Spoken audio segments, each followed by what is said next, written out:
Hey everybody, this is Calvin Logan with the Logan Power Show, live here in the Scotts Grand 5060 Dorchester Road, here in Charleston, South Carolina. Well, you know, this is that time. This time for change. This is this year. 2015, we have a mayor's race going on for North Charleston. I have a gentleman that's running, has a heart for the people, Mr. Clifford Smith. How you doing, sir? I could see you again. Great.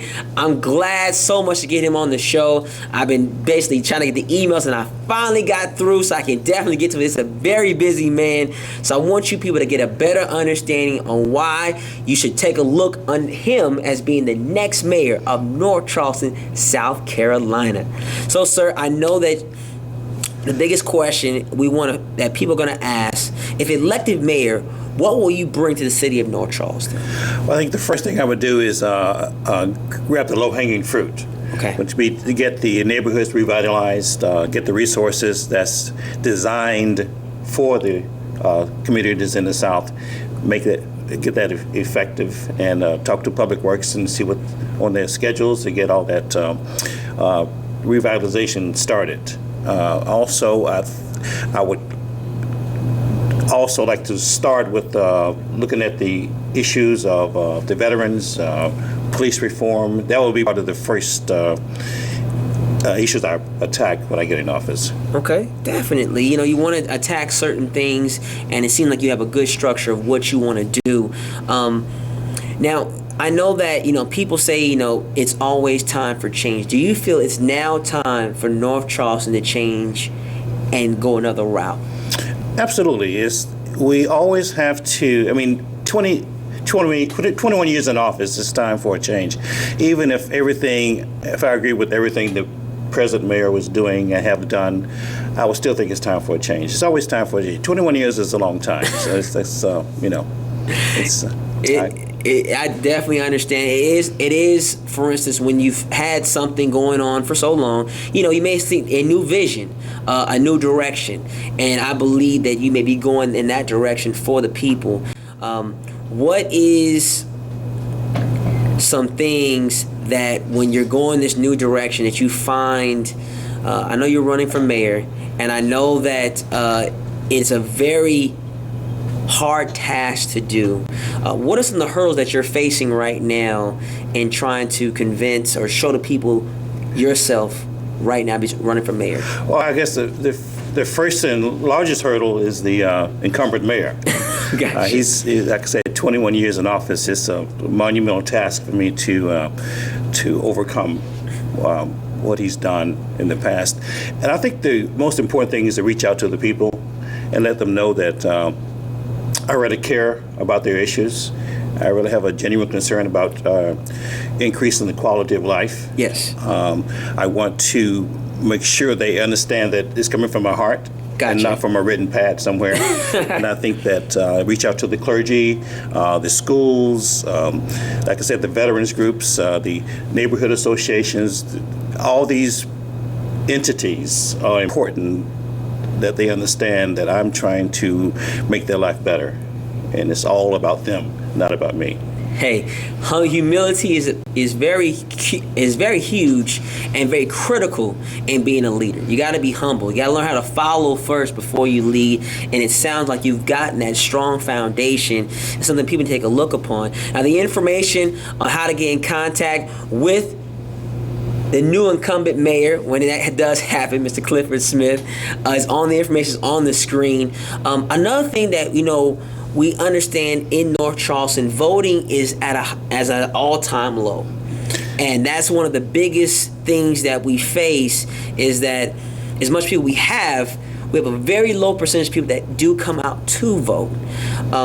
What is a strategy that you're going to use to try to help yourself that the people come out and vote at this time? That's a good question. I think that GOTV, Get Out to Vote, is going to be an important component of this. We have to give the people something to come out and vote for. We have to give the people, make them understand that by their voting, they can affect a change in North Charleston, change to their benefit. We have to have these people that haven't been voting, that's registered, to come out and vote.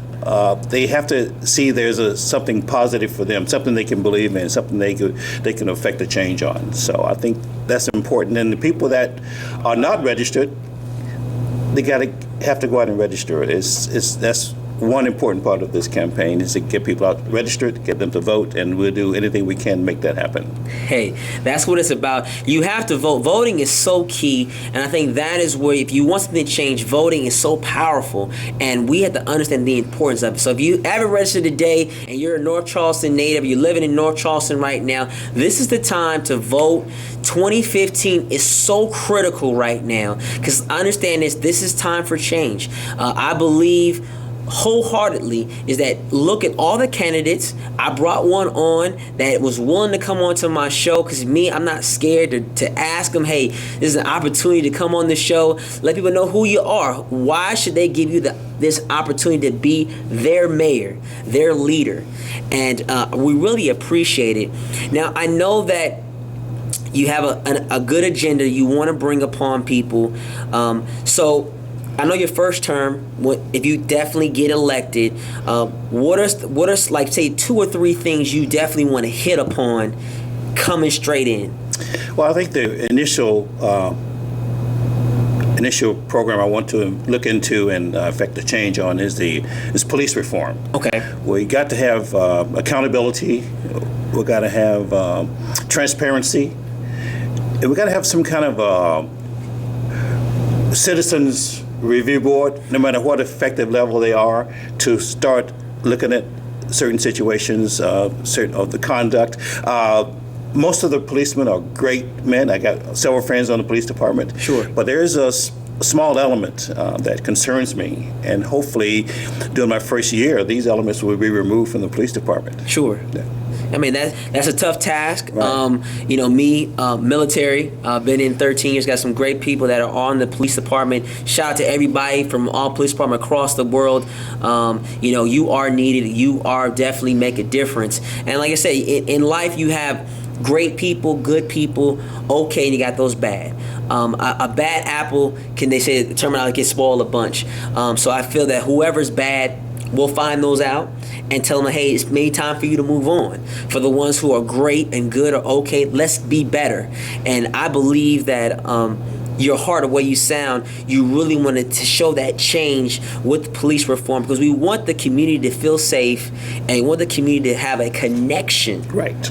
with the law enforcement. Because I tell people right now, you can't do it without the other. Right, it's mutual respect, and that's what it gets down to. Yeah. So you talk about police reform. What else would you do first term? I think that something that's not obvious in the minds of the people that I could affect a change pretty much the first year is you and I veterans, Yeah. U.S. Air Force, Yeah. aim high. Aim high. It breaks my heart to see veterans homeless, hungry, with no health care on the streets. These people we have served our country, put our lives on the line. I think that's something we have to address right away. There's several veterans groups around North Charleston. Get them all together, some collaboration, and make these changes to give them some respect, some food, some clothing, and a place to at least to shower every day where they could go and So true. recover their lives. Oh, yes, sir. I think that's me speaking from a veteran, 13 years, 8 years of the Marine Corps, now my 5th year in the Air Force. I can definitely testify that is needed.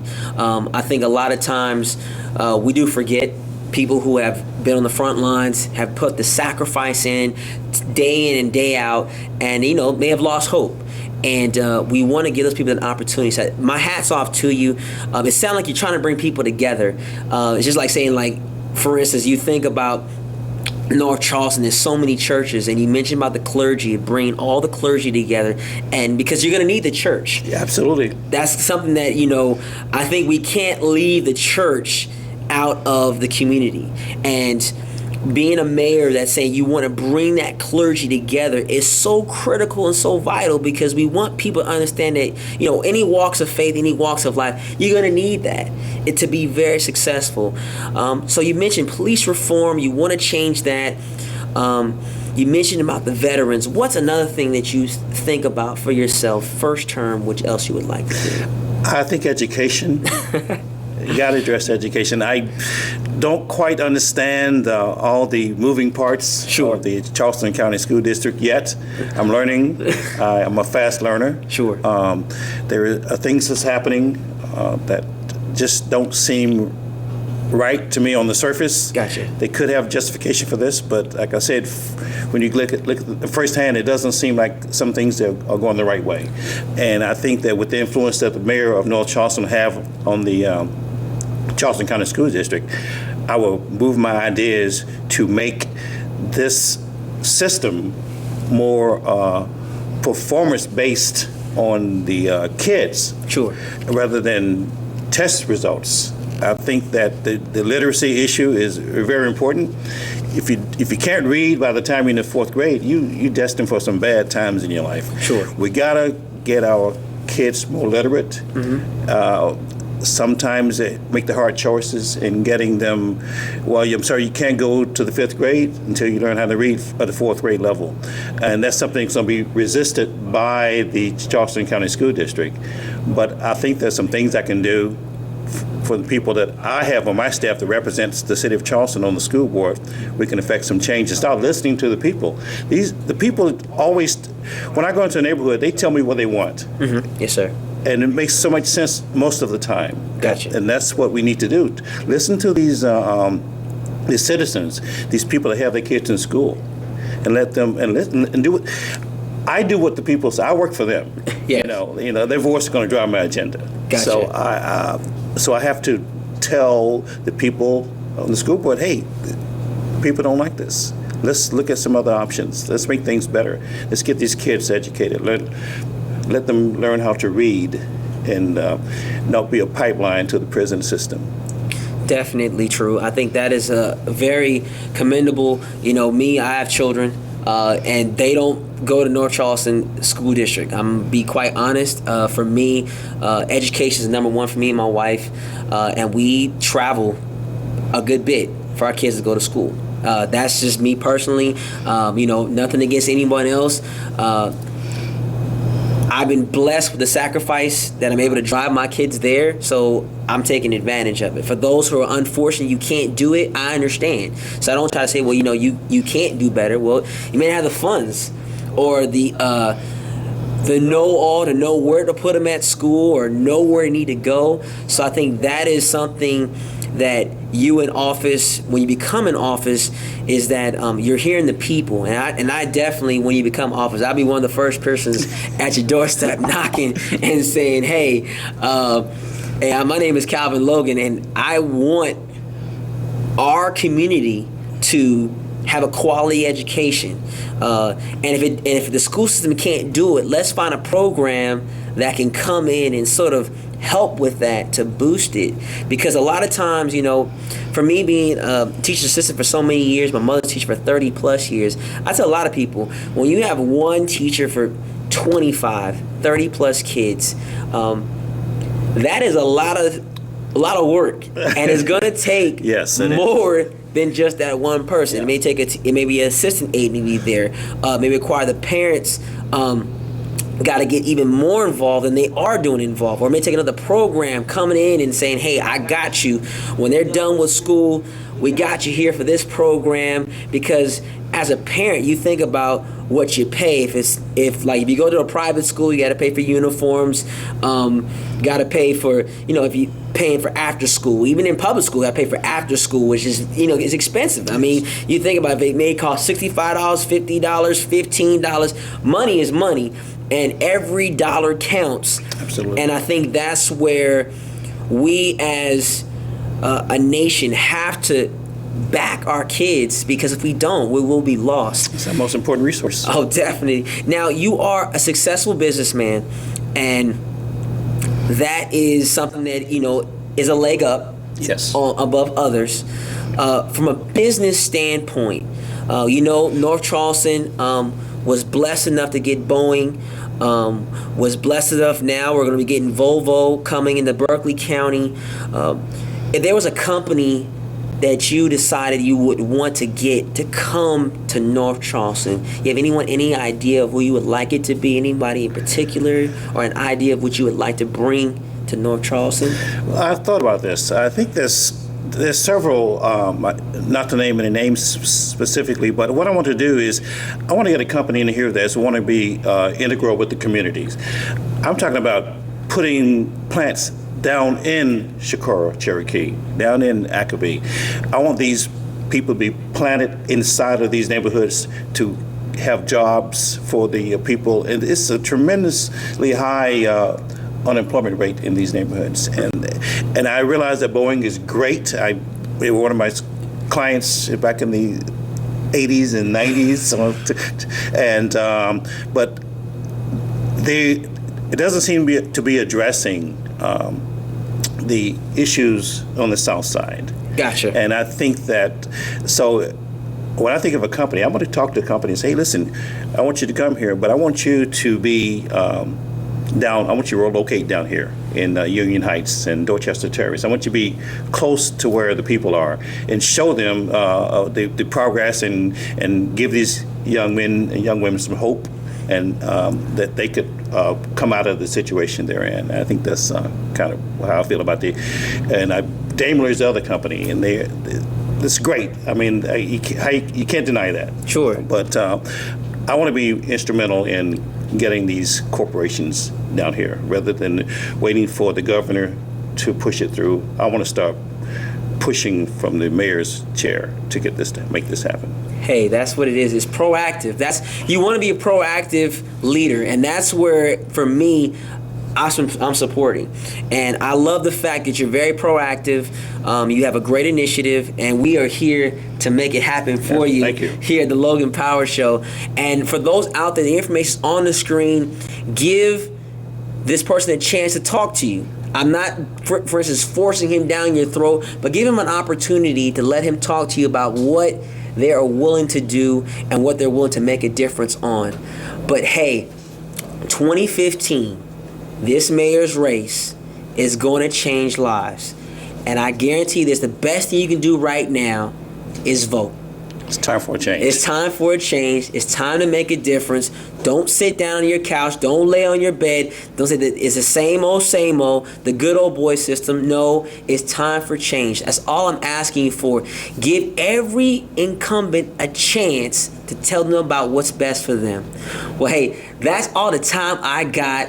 I got with me Mr. Clifford Smith once again, running for mayor of North Charleston, South Carolina. This is an impactful moment here at the Logan Power Show. We thank you for all who's watching us across the state of South Carolina.